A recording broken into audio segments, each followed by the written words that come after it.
Bilaspur AIIMS को तो कांग्रेस के पूर्व मंत्री कौल ठाकुर मंडी और स्वर्गीय जयसवाली कांगड़ा तो पूर्व मुख्यमंत्री प्रेम कुमार धूमल हमीरपुर ले गए थे। बिलासपुर एम्स मात्र स्वर्गीय वीरभद्र सिंह द्वारा बिलासपुर में दिया गया है। आज भाजपा और कई अन्य नेता बिलासपुर में एम्स की बात कर रहे हैं। ये बात पूर्व मंत्री और विधायक रामलाल ठाकुर ने कही।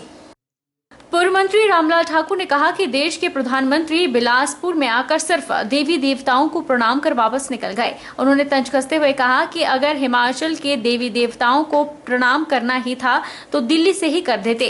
एम्स का नाम लेकर भाजपा की रैली देश के प्रधानमंत्री बिलासपुर में कर गए। उन्होंने चुनाव आयोग से भी मांग की है कि इस सारे मामले पर कड़ा संज्ञान लिया जाए, क्योंकि भाजपा सरकारी खर्चे पर अपनी रैलियां कर रही है और जब भाजपा की सभी रैलियां हिमाचल में खत्म हो जाएंगी तो यह चुनाव आचार संहिता को लागू करेंगे। ऐसे में जल्द से जल्द चुनाव आचार संहिता लागू की जाए ताकि सरकारी खर्चे पर बोझ न हो।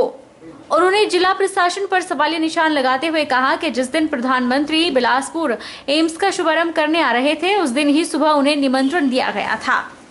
यहाँ पे अगर आगे मान लो प्रधानमंत्री ने ही बोलना है कि भैया महाराज की भी जय, नैना देवी माता की भी जय, तो वो दिल्ली से भी हो सकता था।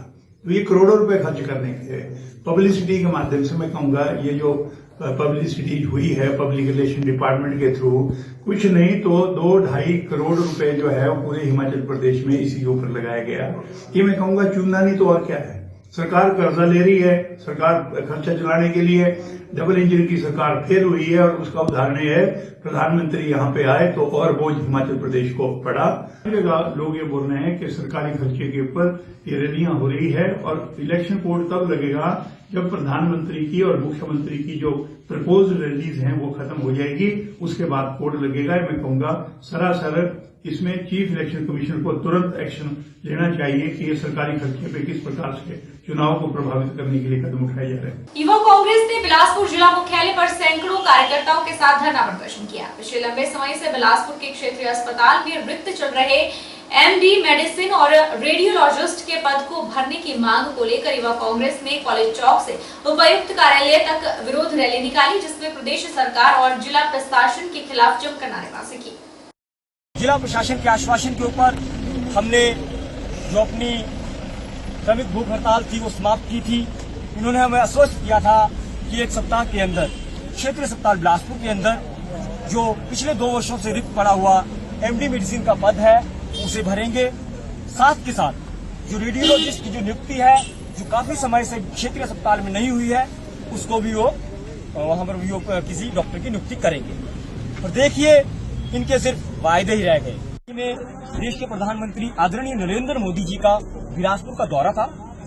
देखिए जो ये प्रदेश सरकार है और साथ में स्वास्थ्य विभाग है, इन्होंने क्षेत्रीय अस्पताल में जब नरेंद्र मोदी जी का दौरा था तो MD मेडिसिन और रेडियोलॉजिस्ट की नियुक्ति टेम्परेरी बेसिस पे की थी, पर अब वो MD मेडिसिन और रेडियोलॉजिस्ट जहां से वो आए थे वहीं को वापस चले गए हैं।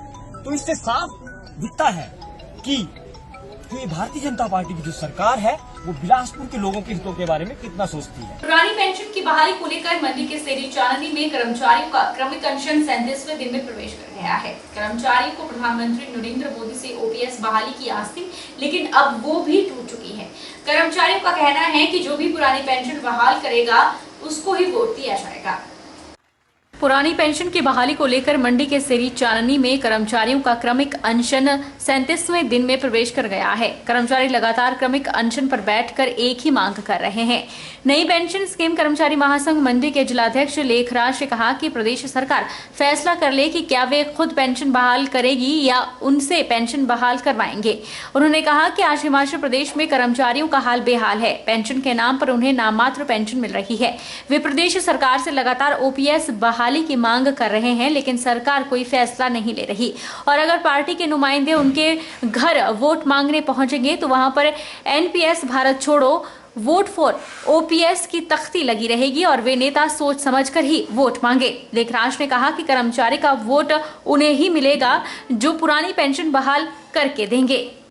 अब बात रही कि जो हिमाचल प्रदेश में जो आज एक मुहिम चली है वो मुहिम है एनपीएस हिमाचल छोड़ो और वोट फॉर ओपीएस। जो हमारे दरवाजे में, जो हमारी चौखट में वोट मांगने आएगा, घर के बाहर एक पोस्टर पहले ही लगा होगा कि सोच समझकर ही आप वोट मांगे, क्योंकि ये जो घर है ये घर पेंशन विहीन साथी का है। आप देख सकते हैं कि हिमाचल प्रदेश में लगभग 1.5 लाख कर्मचारी हैं। आप 1.5 लाख कर्मचारी को 1.5 लाख वोट न लेके चले। हर एक कर्मचारी के साथ कम से कम 5 या 7 जो इसमें सदस्य होते हैं, घर के सदस्य, रिश्तेदार, ये सब ने इस बार हमने कसम खा ली है कि पुरानी पेंशन अगर जो पुरानी पेंशन को बहाल करेगा वही हिमाचल में राज करेगा।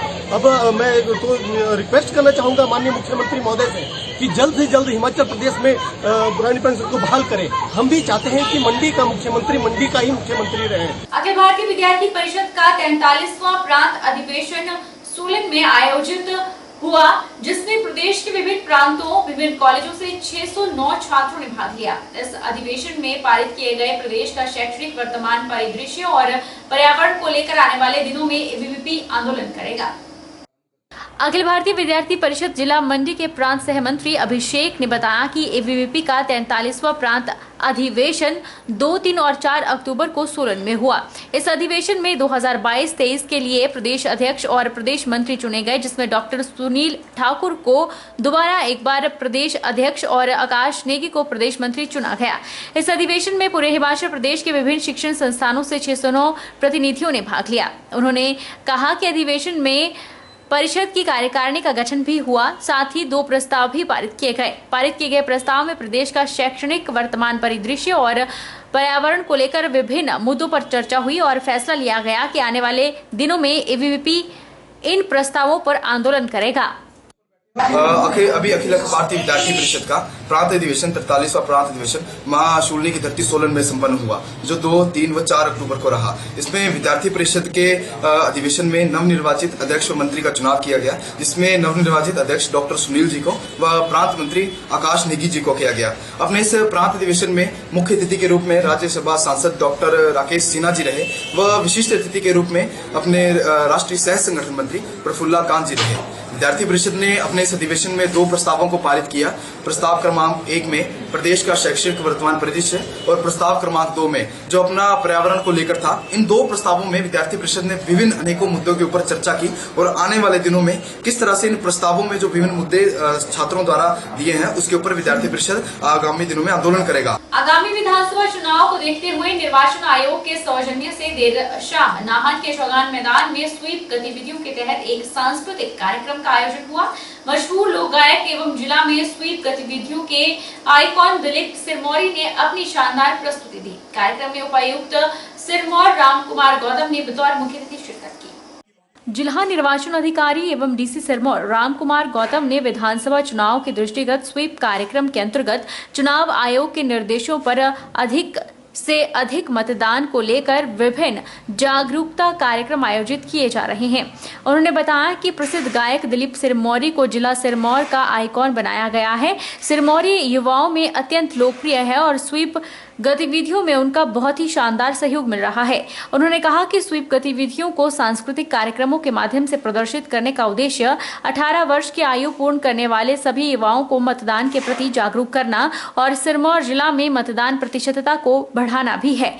उन्होंने लोगों, खासकर युवाओं से चुनाव में अधिक से अधिक संख्या में मतदान करने का आह्वान किया ताकि मतदान प्रतिशतता में जिला अव्वल रह सके।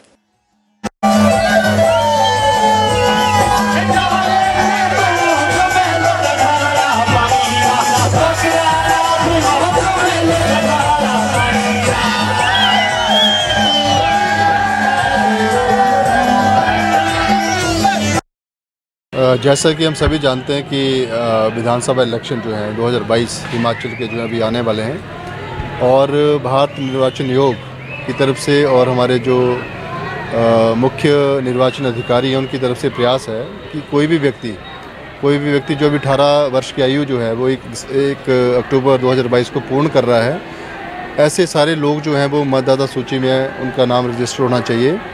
और ये भी कोशिश की जा रही है कि जो भी हमारे मतदाता ऑलरेडी रजिस्टर्ड हैं वो सारे लोग जो हैं इस बारी का जो हमारा इलेक्शन होगा उसमें जो है वो भरपूर पार्टिसिपेट करें, उसमें जो है वो उनकी हिस्सेदारी बढ़े।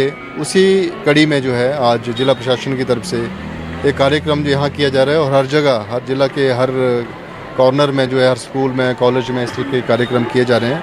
हमारे जो डिस्ट्रिक्ट आइकन हैं जिनको हमने सेलेक्ट किया है, हमारे दिलीप सरमौरी जी, जो बड़े ही युवा, जो हमारे दिलों की धड़कन है, इनके माध्यम से जो है और जिला प्रशासन की एक कोशिश है कि कम से कम जितने भी हमारे 18 साल के लोग हैं जो 1 अक्टूबर 2022 को जो है 18 साल के होने जा रहे हैं, उनका सभी का नाम जो है वो मतदाता सूची में दर्ज हो जाए। रुकेंगे छोटे से ब्रेक के लिए, ब्रेक के उस बाद फौरन लौटेंगे, आप बने रहिए हमारे साथ।